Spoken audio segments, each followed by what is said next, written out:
I think this week there's probably two kinds of movie audiences. Are you looking forward to Wicked or are you looking forward to Sisu? Luckily, we're talking about both of those and more in the screening room. Welcome. Are either one of these any good? Wow, this is a good movie. It's pretty good. Well, the director from yesterday doesn't think so. It stinks. He's sorry. You waste our film. It's so bad! Welcome back in. Got a few to talk about. I think nine or 10 for the theaters and for home streaming this week. She is Hope Madden. He's George Wolf. And we are from MaddWolf.com. So let's dig in with the big one that, I don't know, you might have heard of. First up in theaters this week, the second of a two-part feature film adaptation of the Broadway musical Wicked. It's Wicked for Good. We're going to take a swig. Because we're going to sing. We're not going to sing. Wicked for Good, yeah. Following up on the success of last year's Wicked, a musical that was pretty darn good, even so good that she liked it too. Yes. Even though not a big fan of the show, no, which we've seen a few times. And that figures into what we think about this version because, you know, it picks up pretty much right after the first one left off. Everybody's back. I'm pretty sure they filmed it back to back. The director, John M. Chu, is back, the whole cast. As we talked about last time, the casting of this movie is so good. Yeah, it's so good. But as much as we liked it, and we did like it, this part too, for good, the inherent weakness in it is just because the second half of the actual show is not as good as the first half. And I think even most of the biggest fans of the show agree with that. It's just not. No. The first half is stronger. It's stronger musically. It has the highlight of the entire show, which is Defying Gravity, which was the finale of the first movie, and it was done so well. But you still got some good material to work with here. It's just has a hard time living up to the first one because the second half of the show just can't do it. But there's a number of things to like here.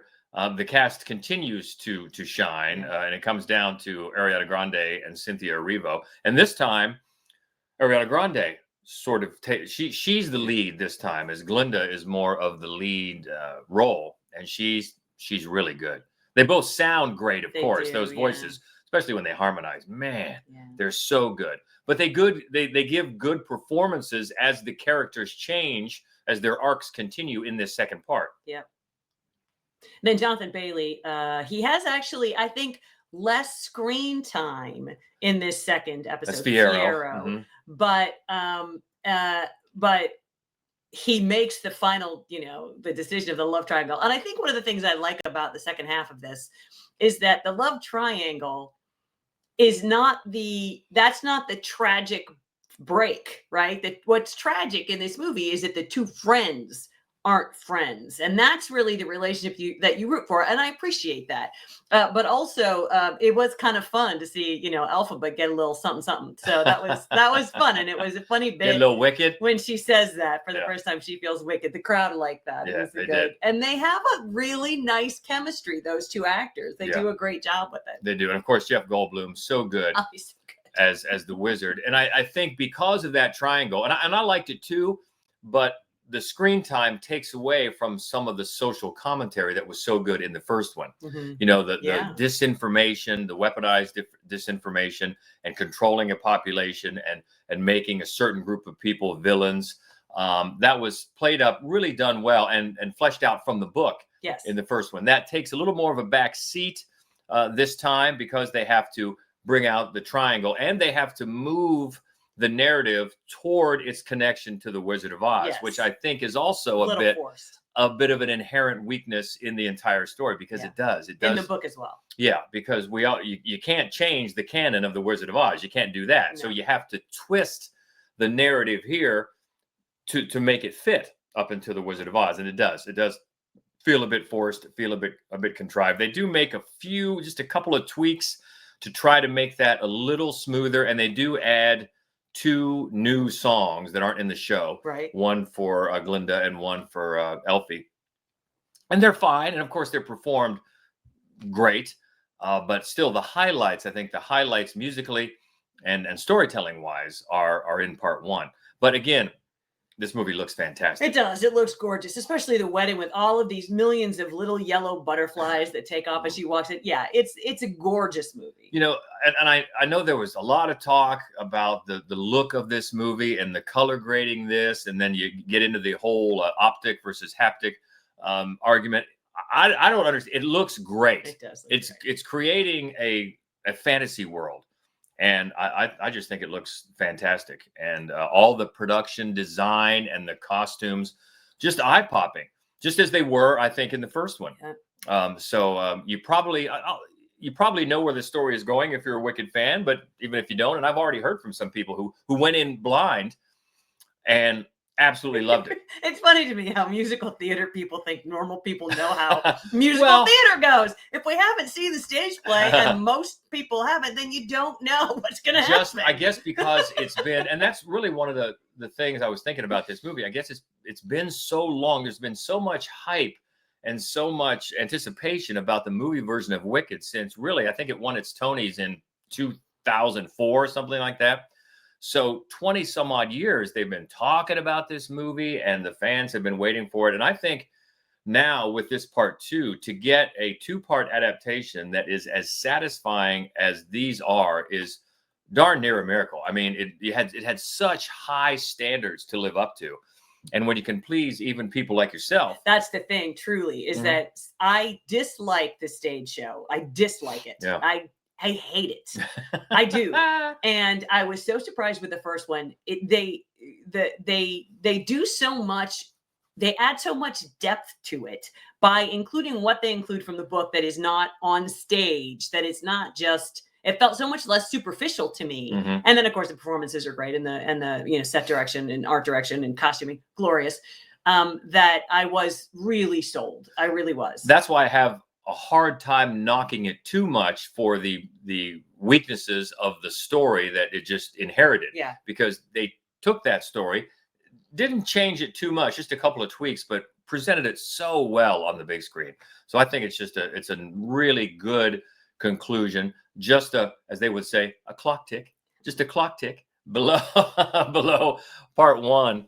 But they're still very, very well done. And I think it's going to be, I've said before, I'm horrible at picking what's going to be a hit. But I think this is going to be a hit. That's not going out on too much of a limb, I don't think. And it's going to be crowd pleasing to the fans. And all around, I'd say job well done. And remember that Glinda and Elfie are going to return in Avengers Doomsday. It's not true. They just keep saying it. I saw that. I saw a meme for that or some sort of internet thing, cracked me up. It was somebody photoshopped like we're all sitting there waiting for a stinger and we get that at the end. I'm like, wow, how are they going to do that? But I laughed. Yeah. So we both liked Wicked for Good in theaters, probably everywhere. They'll probably come to your house. Also in theaters, a man returns to dismantle his family's house where they were murdered in war to rebuild it elsewhere. When the killer, a Red Army commander, tracks him down, a brutal cross-country pursuit begins. Sisu, Road to Revenge. Woo, we were excited. We were excited for this because if you saw the original Sisu, and if you haven't, do it right now. Take care of that. Oh, yeah. Man, fans of Sisu fired up for this. Yeah. That thing was just a blood fest of action. Just loved it. Loved every second of it. And I don't know if they were expecting. They probably weren't expecting it to be such a hit. No, I imagine they weren't. But they obviously had. We got to do more of this. Yeah. And yes, why not? And so it brings back the killing machine, Jorma Tomilia. How do you pronounce it? He's great. And he's back now. It picks up at the end of the war, 1946. And because of the war, they've moved the Finnish border. So now his house, where his family, unfortunately, he lost his family, his child and wife. He wants to preserve that house, but he can't leave it because it's now no longer technically in Finland, right? So he's going to go and take it with him, dismantle it, take it with him back to Finland and put it back. Well, he gets some complications pop up in the form of the commander, played by Stephen Lang, who, that's a perfect casting choice because they look alike. They do look alike. Stephen Lang and Jorma Tomilia, they look alike, at least until Stephen Lang, when we first see him, he's got long hair and a beard. and you think we're never going to be able to tell these two apart. Then he gets cleaned up for his mission, and then it's a little bit easier. But he turns out he's the guy who was really to blame for Sisu's family getting killed, and now he's tasked with stopping him because as a payback for all the Red Army people and Nazis that he killed, some 300. So that's the mission of Stephen Lang, and it's just another, journey from Finland, from the old house. He wants to take it back to Finland, and there's a lot of people that want to stop him and kill him. So cue the bloodshed. Yeah. So to be honest, it's a little bit less satisfying to watch somebody kill the Red Army. There's never Nazis. anything better than watching a Nazi suffer and die. Yeah. That's always the best. So you don't have Nazis this time. You have the Red Army.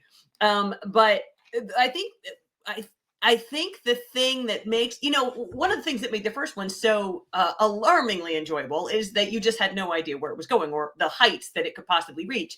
And the lead is so unassuming. He's just this grizzled old man. He kind of looks like my dad, honestly. And he's got that dog. He does. Don't forget the And dog. he's got a poodle. And so, you just kept going. Wow. And so in this one, he had to, so it's a filmmaker, Jalmari Helander, and he had to just keep outdoing the last one, which is, if you've seen the last one, you realize how hard a task that is. So sometimes it's really, really cool. Like sometimes it's fun. They bring in airplanes this time, and that's pretty fun. A lot of cool stuff there. But other times it's just, I'm going to say it's ridiculous, but it was already ridiculous. Yeah, so but now it's like ludicrous. Like a couple times you're like, That was why it's sort of like the same things we're talking about from Wicked. It had such heights to live up to, and it got a little bit too ridiculous for me. A couple of the stunts were like, really? This could be Avengers Doomsday or some sort of superhero movie. I mean, some of the things they pull, but it's still fun. It's still satisfying. And of course, it's going to go down to a one-on-one face-off between Steven and Jorma.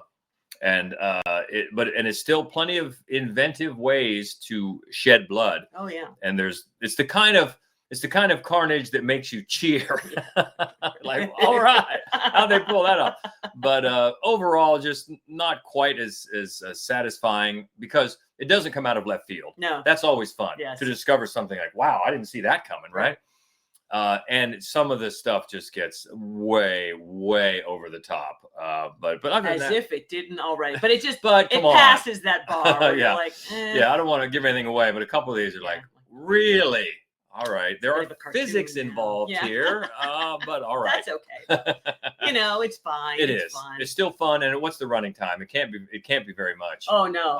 An hour and 29 minutes, and that's with credits. Yeah.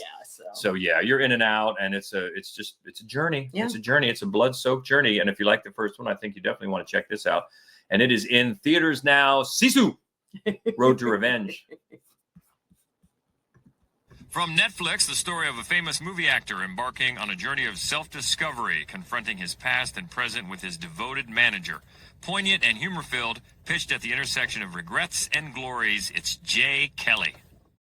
This is the new Noah Baumbach. Mhm. And even though not all of his movies, White Noise wasn't great, but it was interesting. I always want to see whatever Noah Baumbach is doing. Yeah, and he co-wrote this with Emily Mortimer. Yeah. And she has a small part. This is a big ensemble full of very familiar faces, sometimes in very small roles. And Emily Mortimer is one of them.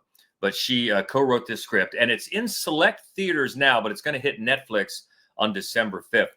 And I really liked it. It's an easy movie to like. Now, yes, it's a movie made by a bunch of big stars and well-known filmmakers about making movies around this time of year. Cue the eye rolls about Oscar bait. I get it. But sometimes people do want to write what they know.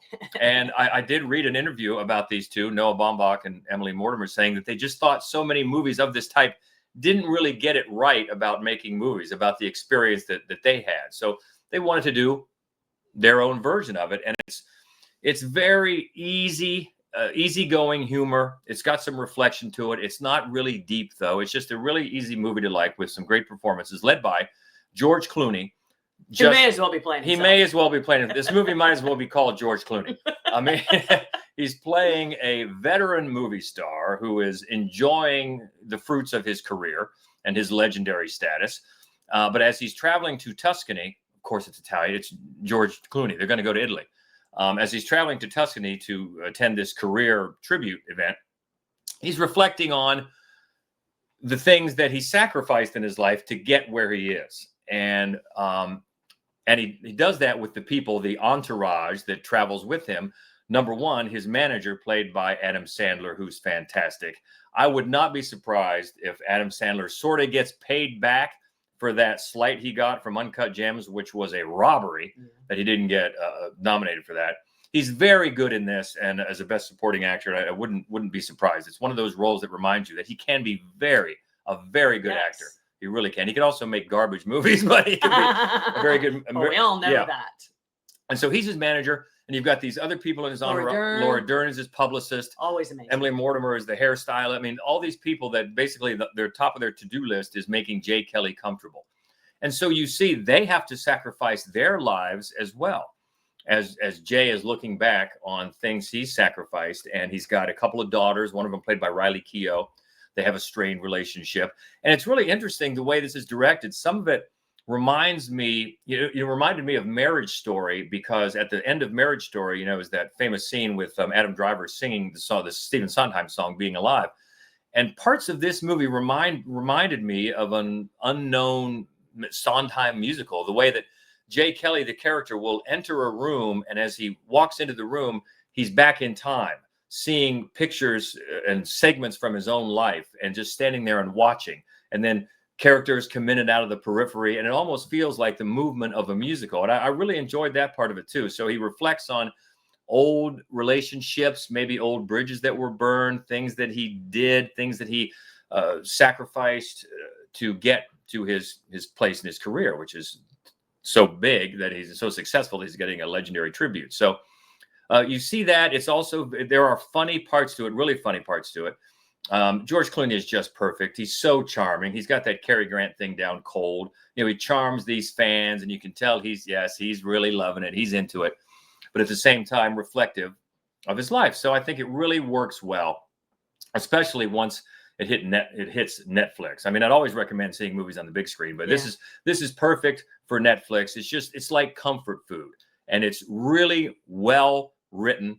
And especially if you appreciate, not just like movies, but appreciate movies and appreciate the work that goes into them. And if you appreciate George Clooney, because by the time it gets to the actual career tribute, and I don't want to give anything away, but this is about George Clooney as well. I'll tell you that. And if you like those two things, I think it's a no-brainer. See Jay Kelly. We really enjoyed it. In theaters, an American actor in Tokyo struggling to find purpose lands an unusual gig working for a Japanese rental family agency, playing stand-in roles for strangers. He rediscovers purpose, belonging, and the beauty of human connection in Rental Family. This is an interesting premise, especially once you dig more into it and find out that this is a real thing. This is a real thing, a real industry. Businesses in Japan. And I guess from some of the things that I've read, it's even a bit of a surprise to the co-writer and director Hikari, who is Japanese. Yeah. But how much this goes on over there, that you can rent people for certain situations. And it's because that the mental health concerns have become so stigmatized in Japan that instead they act out these scenarios so they can seem contented when they're really not. It's fascinating, and it just is. It's fertile ground, obviously, for all sorts of movies. I do believe that Werner Herzog made a documentary of something like this, and I can't remember the name of it, a couple of years ago. This is not a documentary, and it puts Brendan Fraser as Philip. He's an actor. He's been living and working in Japan for a while. And he's struggling a little bit. He's wearing funny suits in commercials just to, get by. But he's still trying to get a series or get a movie or something like that. But he gets an offer to go to work for this rental family company because they need a token white guy. And his first assignment is to be the sad American at a fake funeral. And that is really funny. I mean, I was really funny in the first few moments. And so you think, and I went in kind of cold to this, And I thought, okay, we're kind of a fish out of culture comedy here. Fine. But then about 20 minutes in, he gets another assignment, and it ends up in just a lovely, lovely human moment that's pretty much conveyed without dialogue, which I thought was just great. And I thought, okay, here's where we're going. Warm human drama. And it does succeed. I think for me, it became a little one note, a little greeting card sentiment toward the end. You see him get into these different scenarios. He plays a father of a young Japanese girl, and the mother thinks that she needs a father figure to help her ace this exam to get in this prestigious school. Then he plays a writer. A woman hires him to write a fake profile of her father, who's an aging actor who feels that he's being forgotten about. So he's making Philip, Brendan Fraser, is making these people feel better, and he feels really good about that. And so the next step, of course, is breaking some boundaries and going a little bit too far into their lives. And then trouble ensues, and it turns out that maybe the whole company, who's run by the great actor, and he's been in so many in Japanese films and American films. He plays, I think he was in Shogun right now. I forget his name, but you'll recognize his face. He plays the Takehiro Hira. Yeah, great. He plays the guy who runs the company. And so his whole company becomes threatened. And you know, Fraser is an Oscar winner, very talented. I think this role, he becomes sort of just mopey. I mean, he can communicate so much with his brow and his eyes. He has a really caring face, but it doesn't give him, I think, enough of a chance to grow. And maybe if they would have concentrated on just maybe one of these, I don't know, but in trying to do too many scenarios that he's playing, I think it ran a little thin. It didn't get as deep as it could have. There are some very, very warm moments, and I still ended up liking it pretty much. Just didn't love it. I think it became pretty generic there toward the end. But it's a fascinating subject, especially when you think about how maybe it could have paralleled our current culture of pretending to be other people online. Yeah. I mean, that's so big too. I mean, we can laugh at Japanese people doing it, but we do it all the time. Right. The entire world does. Look at me, and you come up with some totally fake scenario online. But it's funny to me, Hikari is the writer director of the series Beef. And so I think I assumed that this movie would be a little more bitey. Yeah. You know? Me too. Yeah, I haven't seen Beef, but I've read a lot about it, and I did too. But no, it doesn't take that route. She co-wrote it. I guess her writing partner is Stephen Byhut, I think, if I pronounced that right. So I think it's going to please a lot of people. It's very warm and human, just not as deep as, like you say, we maybe thought it could have gone, but didn't go. But still, I think overall successful, and it's in theaters now, and it's called Rental Family. Let's stay in theaters for an intimate exploration of family, memories, and the power of art. Sentimental Value. This is a lovely movie. This is a beautiful, really, really beautifully made film. And it stars Stellan Skarsgård, who is the father of two adult daughters. And he is a filmmaker. He was famous about 15, 20 years ago, and he's got a documentary out. And so he's really struggling. And it's funny because, like Jay Kelly, this movie gives you a glimpse into the film industry, only I think it's probably more, it's not as overtly the point of the film. It's also probably more realistic to what most filmmakers are going through, is that he just can't get the money to make a movie. Nobody's going to bank him to make a movie. And so he's written what he thinks is easily the best film of his life. And he wants his daughter to star, Renate Reinsve. I'm sure I butchered that, from The Worst Person in the World. George loves her. She's great. She is great. She's always good. She's always good. And she doesn't want any part of it. She has her own trouble. She's an actor mainly on stage. And what she goes through to not have to go out on the stage is really tense. Like, as a viewer, you're like, get out there. Oh my God. You know, it's fascinating. Her performance is so amazing. And Skarsgård, of course, is always great. So he runs into a big giant Hollywood actress played by Elle Fanning. And she has seen his old film, and it moved her like no other film ever has. And she's lamenting that she never gets the opportunity to make a movie like that. And so one thing leads to another. Bingo. she's going to be in it. And then Netflix is going to bankroll it. So in that, it's a fascinating way to parallel Sure. the film industry with the way, with like time and memory and family and control. And because he wants to do it the way he's always done it, but instead it's Netflix. You know, it's interesting. And one of the things, you know, I think that Elle Fanning is not going to be as noticed in this movie because she plays somebody who plays it very Hollywood. But she's a great actor. And when you see her struggling, like as this actor struggling to really understand this character, and then you see Renate come in later and just, it's so natural to her.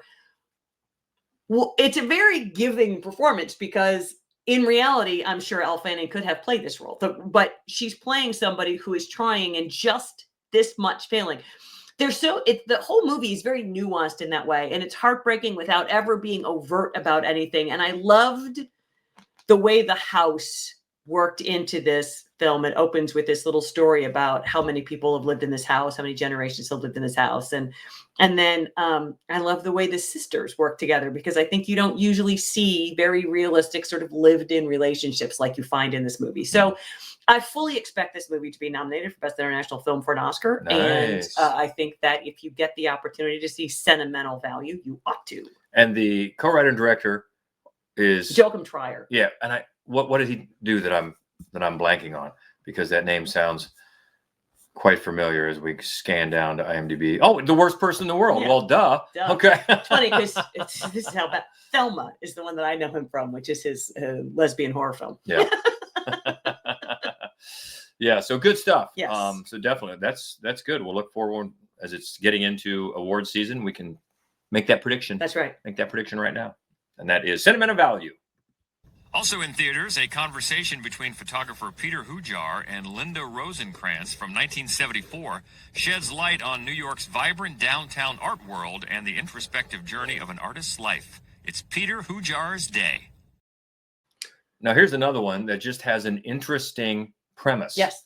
Not something you see every day. No, not at all. So Linda Rosenkrantz, a real person, and in the 1970s New York scene, she had some fascinating artist friends, and she decided she was just going to have them just tell her every single thing they had done for one day, from the time they woke up to the time they went to bed. And so, this is photographer Peter Hujar. This is his day. The actual transcripts from his day, they turned into this movie.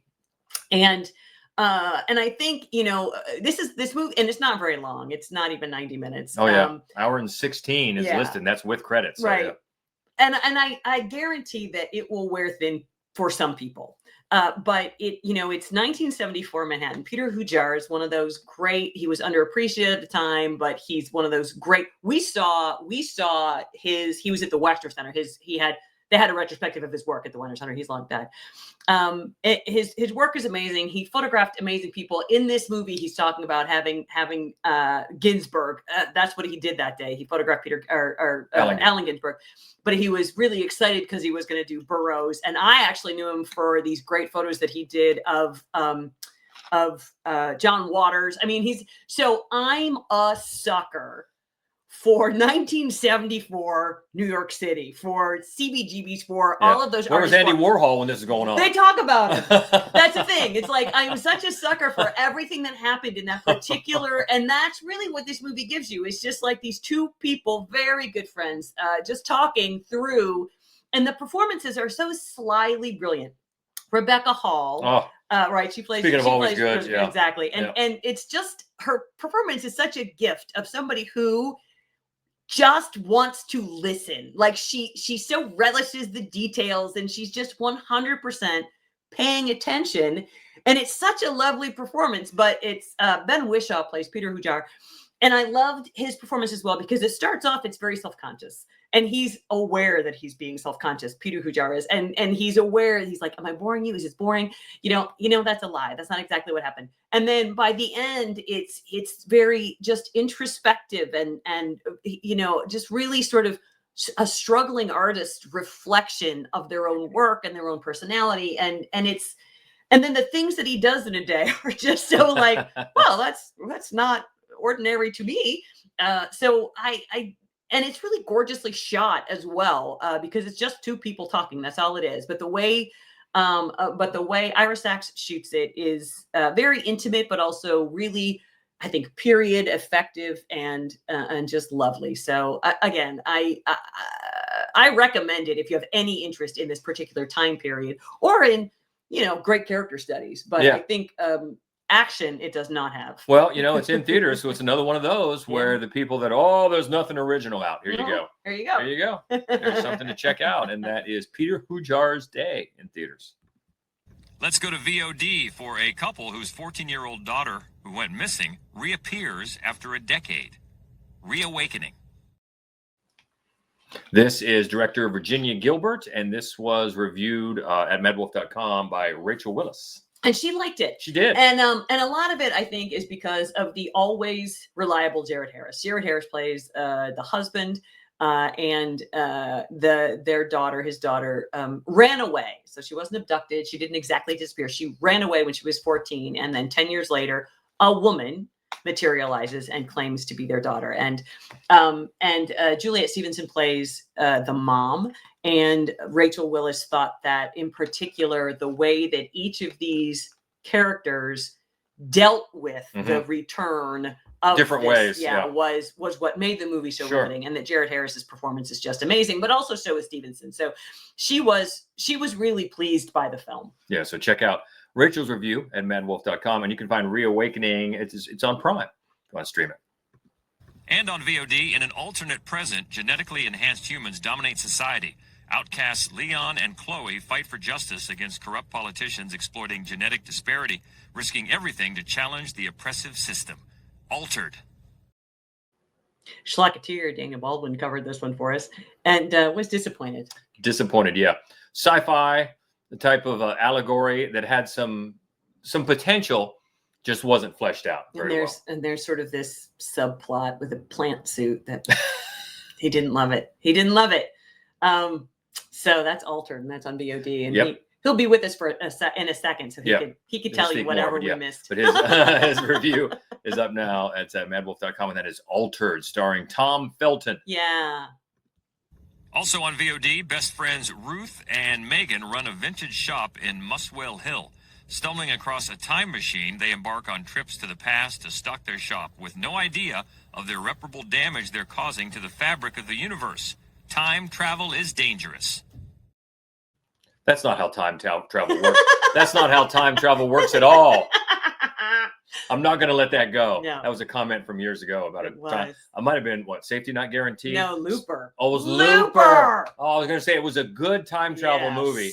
And so that's not how it works. No.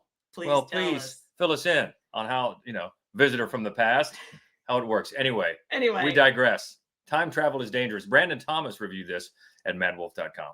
And it's sort of a mockumentary and a fun one. And he really enjoyed it. It's not, he said, to the level of like your Christopher Guest, but it's a lot of fun. And it's about two women, a very lived in and believable friendship relationship who have like a vintage store, and they discover time travel, and they just go back in time to take stuff that they could sell in their store for a lot of money. And in doing so, they cause a lot of havoc. They wreak a lot of havoc, and it's fun and funny, and it's not genius, but it is silly and like a warm hug of comedy. There you go. And the director, Chris Redding, he co-writes with Anna Elizabeth and Hilary Shakespeare. That's true. So, that's true. Hey, that's right. So it can't be that bad. That's right. And that's Time Travel is Dangerous. And that is on Prime. Now, before we move on to Schlocketeer, I do have to mention, and this is for Andy, who has been commenting on this podcast for a while now, why haven't you reviewed House of Dynamite? So it was one of those weeks, I might have been traveling. It slipped through the cracks. It happens. And it's very hard for us to go back and watch something because there are so many new ones that come out every week. Well, if we time travel, we could do it. If we followed the rules correctly, we could do it. But anyway, Andy watched House Full of Dynamite, and I really, really liked it. It's on Netflix, and it's the latest from director of Zero Dark 30. She won an Oscar. Why am I'm blanking? Anyway, and I feel bad because I shouldn't be blanking on that. But Catherine Bigelow, come on. I know. Come on. Anyway, Yeah, this is about a missile that gets launched toward the United States. Toward Columbus, Ohio. Well, that's the thing. They keep mentioning it's going to hit Chicago, but they keep mentioning one of the cities that's going to be blown off the map is Columbus, Ohio, right at the top of the list. So that's not fun. No. But it's really riveting. I mean, they find this missile, they track it, and they don't know who set it off. They have their guesses, but they don't know who. And so they go through these various steps to try to pick it off. Out of the air with their various defense systems. And then they have to deal with not only the fact that it's probably going to hit Chicago, but then the president, Idris Elba, who's... I like the ring of that. Yeah. So president, he's played, as you pointed this out, he recently played a prime minister, and then he played a president. And yeah, of course, why not? He's so stately. And yes, sir, Mr. President. I vote for him. But, and this is another cast that is just filled with great talent and famous faces in small role. Jared Harris, he plays the Secretary of Defense. Right. Tracy Letts, even somebody like Caitlin Dever has one scene. Yeah, Rebecca Ferguson is in it early on and then gone because she's one of the people that gets evacuated. But it's very tense, very riveting, as they have to basically try to convince. Well, different sides are trying to convince the president of different courses of action. Basically, it comes down to, it's not a hunt for Red October where you don't know if this is really happening. No, this missile is really happening. The conflict is, how is the president going to respond? And Tracy Letts, he's a top military. He wants him to a counterstrike while we still can. And that's really the basic conflict. I found it very riveting, very tense filled, and so sorry we didn't get to it until now. But Bigelow, that is really what she does, is ratchet attention. And her writing partner Noah Oppenheim, I'll tell you, he must have some inside info because it's very believable about these processes and the protocol that they follow if something like this were to happen. So it's very well directed, very well written. And the tension, because what they do, they'll go back after a half hour, 45 minutes, then they'll go back and show some of the same moments from a different perspective, like when the President's Day just started and he's doing an appearance, and then all of a sudden this crisis pops up. So yeah, I liked it. Very tense filled and very, very harrowing, and another solid directing job from Catherine Bigelow and Noah Oppenheim, the writer, and another just big ensemble cast. It's great, right down to the smallest part, and that is House of Dynamite, House of Dynamite, now on Netflix. Hey, Schlocketeer. There he is. How are you? Oh, we can't hear him. Is that something that we've done or he's done? How about now? There it is. All right. There. So what, you want to throw in some 2 cents about the movie that you altered? Not really, but I do want to throw in 2 cents about something else. Okay. You were talking about Sisu 2 earlier. I have not seen it yet. Looking forward to it, but about how it's inherently slightly more disappointing when it's not Nazis being massacred. Mm-hmm. Correct. Well, apparently when Dan Trachtenberg came up with the idea to do a Predator movie where the Predator was the hero, he had 2 ideas. One is the one he made, Badlands, which I absolutely loved. His other idea was to set it in World War II and just have a Predator slaughtering Nazis the entire time. He can still do it. He should still do it. Oh man, yeah. Do it. Yeah. Then we would, how hard would we be cheering that Predator? Oh yeah. I loved you. Yeah. I've loved you from the start. All right. So what's happening in the lobby? What's cooking? Well, Richard Linklater's Blue Moon is hitting Netflix next week on November 25th. And then Sydney Sweeney's Christie is hitting VOD on December 9th. And Ron Howard's Eden, which I believe she's also in, is hitting Netflix on December 23rd. And then moving into next year, Gerard Butler's disaster sequel, Greenland 2 Migration, is hitting theaters on January 9th. Got to get your Butler fix in. We were in the theater and we saw the poster for that, and we both went, that made enough money for a sequel, and apparently it did. Pivoting, Gus Van Sant's new film, Dead Man's Wire, is getting a limited theatrical run on January 9th, followed by a wider rollout on January 16th. And IFC has a vampire cop thriller called Night Patrol hitting theaters on January 16th. Vampire cops. I bet they're not the cops. Who knows? Right. They should be. It's true. They should be. That would be more fun that way. A24 has set a January 30th theatrical release for pop star Charlie XCX's mockumentary titled The Moment. I walked past her in a hallway one time. She came into the radio station where I work, and yeah, I didn't know she was coming in, and then she walked right past me. So I can't say I met her, but I walked past her. You had a moment. I had a moment. Corin Hardy has a new horror film called Whistle hitting theaters on February 6th. Okay. And then I've got 2 project announcements for you. Michael Mann's Heat 2 is finally ramping up based on his novel, which is both a prequel and a sequel to the original film. Doing a little bit of Godfather 2 routine there. Okay. It's moved from Warner Brothers to Amazon MGM, and it currently has both Leonardo DiCaprio and Christian Bale attached to star in undisclosed roles. That's So crazy. they're swinging for the fences on that They one. are. Wow. It'll shoot next year for a 2027 release. And then also shooting next year for a 2027 release is the Vietnam War set prequel John Rambo, directed by Jalmari Helander. So Oh, wow. I reeled you back in there at the end. Yeah. You did. But the big news of the week is the Warner Brothers sale, of course. And chatter as of this morning is that Netflix has dropped out of the bidding war. So at the moment, that just leaves Paramount and Universal as the only 2 remaining suitors. So odds are high that Warner Brothers is going to be absorbed by one or the other sometime soon, unless somebody swoops in and snakes it out from under both of them. Let's have a bake sale. Yeah. Let's see what we can raise. Crowdfund it. Okay, well, thank you. You can always check out the Schlocketeer, Daniel Baldwin at the Schlocketeer on the socials. Thank you as always. Oh, thanks for having me. All right, looking ahead to next week. Well, at the top one, we've already seen a Knives Out. No, it's Wake Up Dead Man, a Knives Out mystery. So that is coming for the holiday week next week. Also, Zootopia 2, which I'm very excited about because Me too. loved Zootopia. As did I. Loved As did it. I. Also, one called Eternity. That's right. And Tinseltown. Also, Left-Handed Girl. Netflix has been really pushing that for your consideration. So I'm hoping that that means that it's great. Jingle Bell Heist.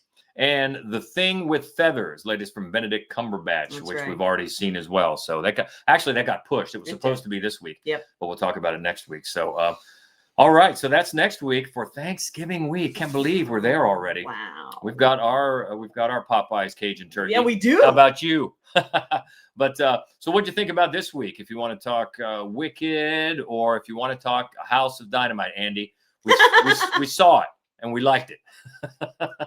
We always keep the conversation going about movies. You can find us easily, MaddWolf Columbus, on all the socials. MaddWolf.com is the main website. Also, if you just like the horror movies, well, come sit by us. You can find our horror movie only podcast, Fright Club. That's on YouTube and also on your favorite podcast app. So lots of ways to get in touch. Keep enjoying the holiday season and be well. And we'll talk next week. She's Hope Madden. He's George Wolf. And this is the Screening Room Podcast. See ya. I do wish we could chat longer, but I'm having an old friend for dinner. Bye.